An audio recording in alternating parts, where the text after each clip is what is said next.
Well, joining us tonight to take up all of this, Dr. Waleed Phares, Fox Business National Security Foreign Policy Analyst. Waleed, great to have you here. Thank you. Boris Johnson, an energetic, inventive fellow, now wanting a new Iranian deal. Don't they realize, doesn't he realize, I think much of the world does, that Mr. Trump just created a new Iranian deal? He drew bright, vivid red lines and said to the Ayatollah, don't you dare cross them. Absolutely, Lou. The president, over the past, 2 months, specifically the last week, has changed the geopolitics of the region. I mean, we know that by forcing new red lines, very thick new red lines, by telling the Iranian regime that if you continue with your aggression against our forces, you know what to expect, and also doing something else, telling the Iranian regime we have an eye on what you're doing to your own people. And Boris Johnson, for whatever his reason, and I'm sure for the best of intentions, not paying attention to what is a significant shift in the region and the political, if you will, structure of it. This is not a time where the president wants to increase troops. He wants to withdraw troops, in fact, but he is making it clear to Iran that their era of sponsorship of terrorism is at an end. You know, Lou, that's the right path to withdraw our troops, because we want to leave Iraq, but not to Iran. Right. We want to leave the region, but not to the bad guys. But the best way to do it is to have those populations, and they are now rising in Lebanon, in Iraq, in Iran, to do the change themselves.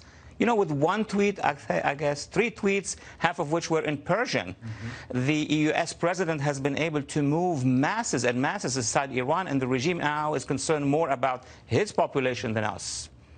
Think about this. I mean, it was just a little over a week ago that the Iranian crisis broke fully into international view. The president immediately, the left-wing national media accused him of starting a war, that it was going to be a disaster. And this week he's won a war, and he has changed the direction of the politics, of the geopolitics of the region. He's, in a week, effectively won a war that the national liberal media and the radical Dems said was a disaster, and from it he has created success.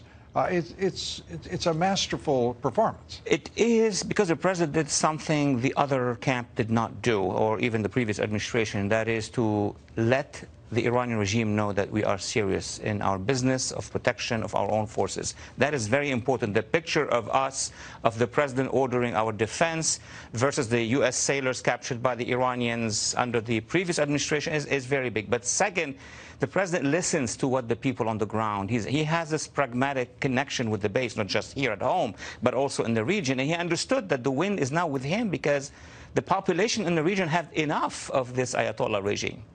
And I think at some point, the left-wing national media and the radical Dems, as they continue to subvert this president, try to overthrow him, in point of fact, I think they're going to figure out that he's the smartest president who's sat in that Oval Office in a very long time.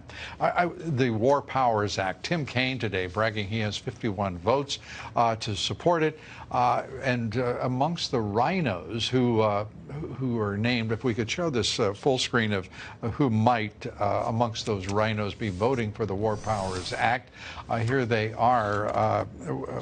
Mike Lee, Senator Mike Lee, Rand Paul, Todd Young, Susan Collins among those people. Why would anyone at this juncture, when the president is moving so forcefully and successfully ahead in the region, in terms of U.S. policy and indeed in terms of European interest as well in the region, why would they decide to be so destructive and absolutely irresponsible?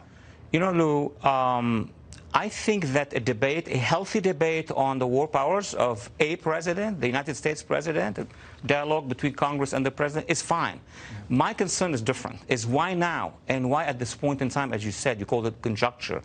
Well, there are 2 votes that are of concern to me if I link them together. One is blocking the president from developing these war powers when we are confronting the Iranians. Right. It's not in peace times. And second, another vote that is indicative, which is stopping or blocking any vote to support the demonstrators. So the business is more about Iran than a course in international law.